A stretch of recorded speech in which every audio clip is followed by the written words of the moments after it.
Ragnarok 2026. O que a mitologia nórdica nos traz para este momento que nós estamos vivendo? Né? Muitas coisas. Para esse entendimento, nós precisamos de cara trazer outros conhecimentos que, como humanidade, nós acessamos e que vai fazer toda a diferença para os entendimentos do Ragnarok. Então, eu fiz várias anotações. Vamos lá. Café. Estamos no Ragnarok. Ragna, divino dominante.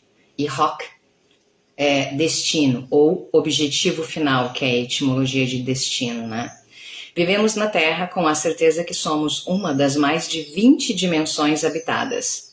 E a mitologia nórdica, com a sua Yggdrasil, é com certeza um dos sistemas mágicos de portais mais fáceis de compreender essa dinâmica, né? Quando a gente começa a fazer jornadas astrais, obviamente, seja pela torre, pela cabala, pela Yggdrasil, a gente começa a entender essa teoria da árvore da vida, que tudo acontece ao mesmo tempo, que na verdade o tempo não existe, né? Que as dimensões são temporais, mas que a evolução é atemporal e quem comanda essa bodega toda é Cronos, né? E que a gente vai para o passado, para o presente, na mesma teoria de que nós vivemos no passado, no presente e no futuro, que as encarnações acontecem simultaneamente, né? E isso nos faz entender, inclusive, por que nós saímos de casa no máximo há 4 anos atrás, e para muitos de nós estamos na Terra há 10 mil anos, 15 mil anos, sei lá, 20, porque entramos novamente na reorganização do tempo, né? Então, traz esse conhecimento. Desta forma, a interpretação contemporânea do Ragnarok fala sobre o final da terceira dimensão, onde vivemos. Então, se a gente for falar do fim do mundo nórdico, né, como Apocalipse nórdico, ele fala do final do mundo que nós conhecemos. Nós já pegamos isso, já passamos por isso quando foi o final do mundo dos maias, né, que na verdade era o fim da era. Então é o fim de um tempo, o fim de um ciclo. Isso dá outra definição ao sentido, né? O Apocalipse nórdico é como o fim do mundo como nós conhecemos. E a batalha dos deuses contra as forças do caos é sobre sobre o desequilíbrio dessa nossa dimensão com relação à harmonia da ascensão planetária. Pois essa é a ideia do fim do mundo como expressão para finais de ciclos de evolução. E é bem popular em muitas culturas, né, onde o poder do tempo ele é transcendido, né? Então, onde o poder do mito ele fala de um colapso de realidade e uma outra que se instaura, né? Na profecia, ou a profecia, narra a morte de grandes divindades, né, como Odin, Thor, Frey, né? Aliás, Frey ele morre por amor, ele entrega a sua espada, né? Além da destruição de Midgard, que é onde nós estamos, né? Que é o mundo dos homens, e de Asgard, a morada dos deuses, né? No entanto, após todo o apocalipse, o mundo emerge por alguns sobreviventes e com uma nova geração de deuses. A gente já viu isso, né? Quando a gente fala da mitologia grega, nós dividimos o tempo em o tempo das forças sagradas, né, onde os deuses olímpios não estavam aqui, né, e aí tem ali a face de Lúcifer como Prometeu, criando, Epimeteu e Prometeu, tá, forças sagradas, criação, né. Depois nós temos a instauração da ordem divina, que é a partir do Olimpo, né, que não se sabe o tempo certo, mas junto lá com a Hiperbórea, a Dagda, aquela galera, porque tudo aconteceu ao mesmo tempo, a gente fala em 50 mil anos, né? Daí instaurou a força da ordem divina. E nessa luta dos titãs contra os deuses, a titanomaquia, a gente já viu isso, né? Que naquele momento os titãs são mortos, presos, enfim, varia, mas que uma nova ordem se estabelece. Né? Então aqui a gente também está numa passagem de alguma coisa.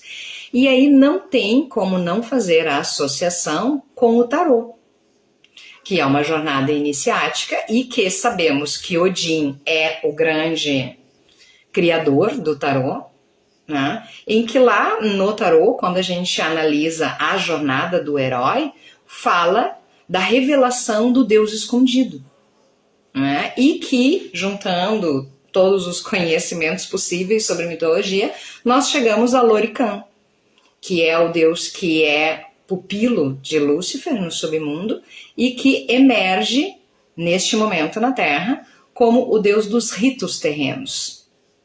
E aí a gente sabe que os ritos estão voltando, que é para gravar no espírito. Então, sai da visão, por exemplo, do céu, terra e inferno como punição e tal, e começa toda a evolução do planeta através de ritos. Então, o rito de evolução, o rito do inferno, o rito de mundos, né, como se tudo isso fossem disciplinas, realmente, né, insígnias, ritos, para que a gente alcance como aluno na Terra. Né? Vamos por aí.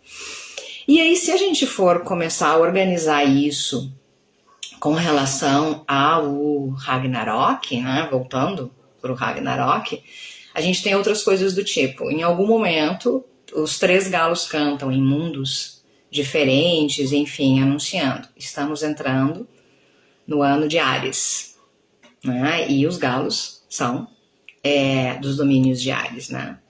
Enfim, ele que administra esse nascer e cantar dos galos, né? Então, 3 anúncios. 3 anúncios a gente pode fazer com os 3 septênios da nova era, né? Que estamos finalizando o segundo, né, em 2026. Enfim. Nessa descrição, Odin é engolido inteiro pelo lobo Fenrir, né? E aí eu abro aqui uma aspas, Odin como nós conhecemos até aqui, e se retira, né, de 2026. Então, né, a serpente do mundo e Thor se enfrentam em uma batalha onde ambos acabam mortos e a vida ressurge a partir de uma águia que pousa sobre uma montanha para se alimentar com aqueles que sobreviveram e a nova geração, né? Mas antes disso, Fenrir destrói completamente a antiga Terra. E aí a gente precisa da simbologia, porque Fenrir, ele é o lobo mau, né?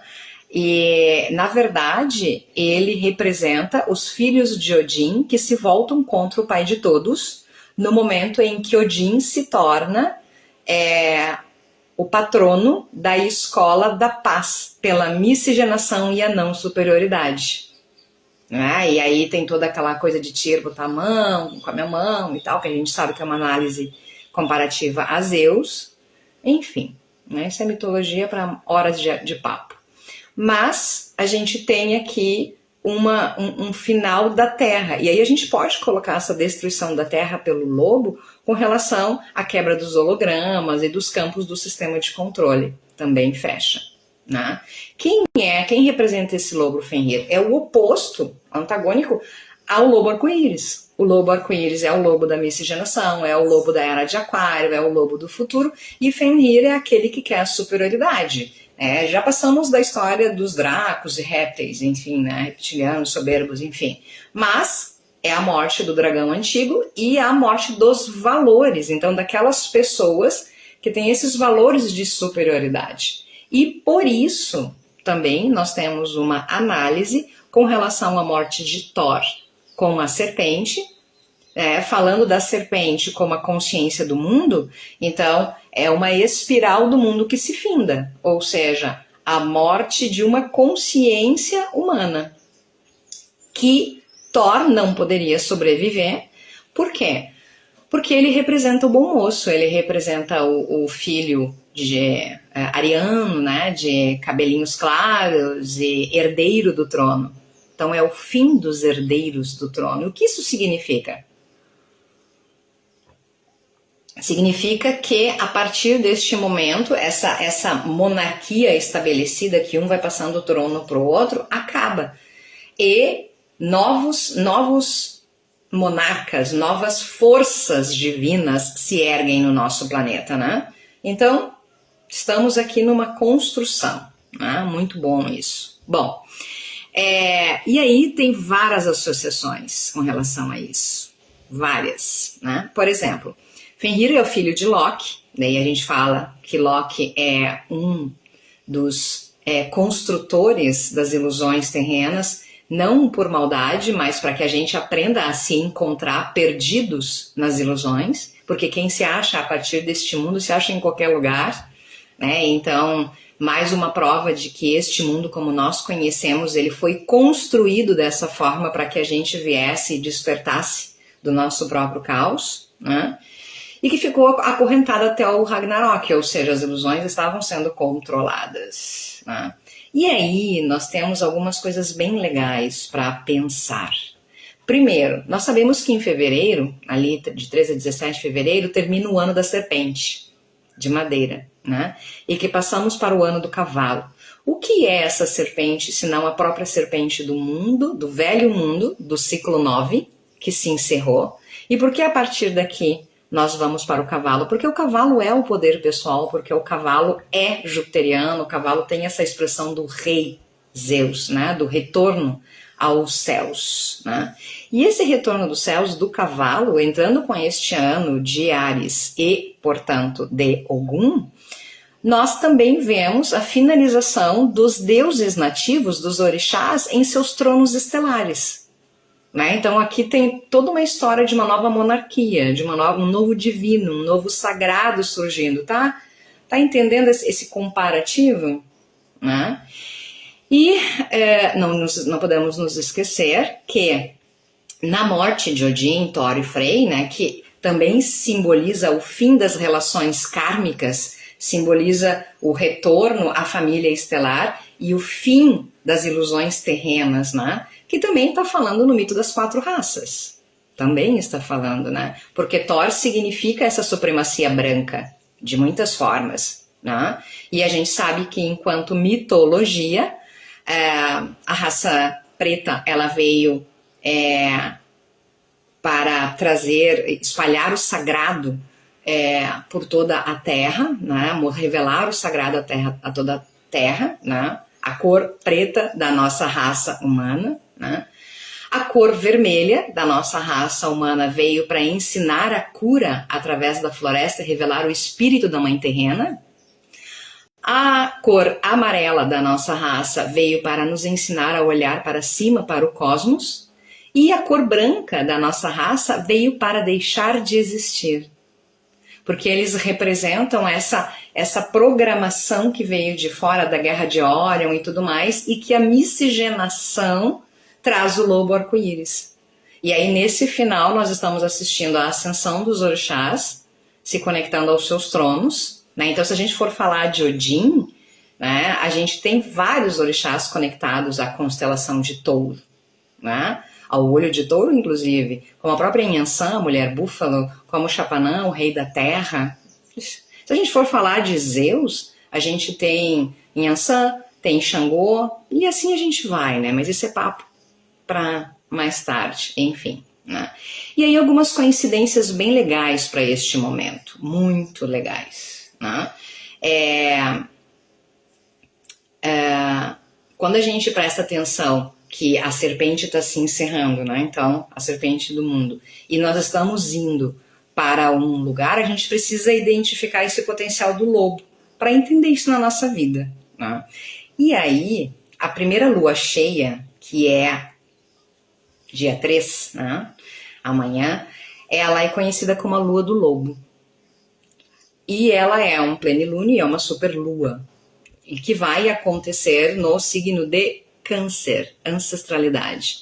E essa mitologia da lua do lobo, ela é do norte, porque é através dos nativos americanos, né? Então é do norte. Então a primeira lua que nós temos agora é o lobo do norte, que representa essa essência.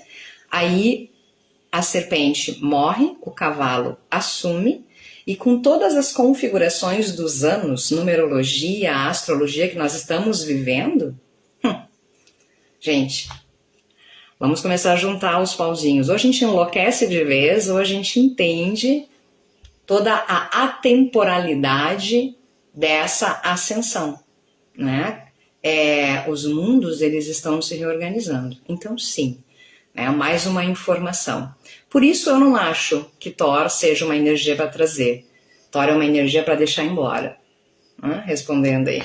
Thor é uma energia para deixar ir embora. Né? E ir ao encontro do lobo arco-íris.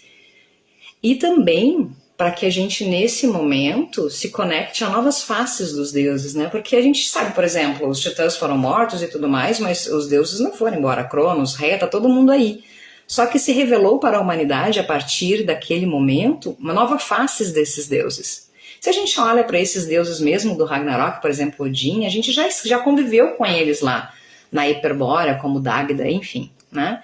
Então, que virada é essa dos deuses, né? Será que eles vão chegar junto com os nativos? O que vai acontecer? Isso seria muito legal, né? Mas é isso. Nos acompanhe aqui, os Imortais da Terra, para saber mais sobre todo esse processo que nós vamos viver em 2026. 2026 é ano de colégio, entra lá no nosso site, que tem muita novidade. E se você quer saber mais sobre o tarô, sobre Odin e essa visão iniciática do Deus escondido que está se ressurgindo, que está sendo revelado, eu aconselho lá no nosso site, lá no nosso colégio digital, ao Runemal, ao nosso curso de runas da jornada iniciática. Certo? É isso. Seguimos juntos e tem mais.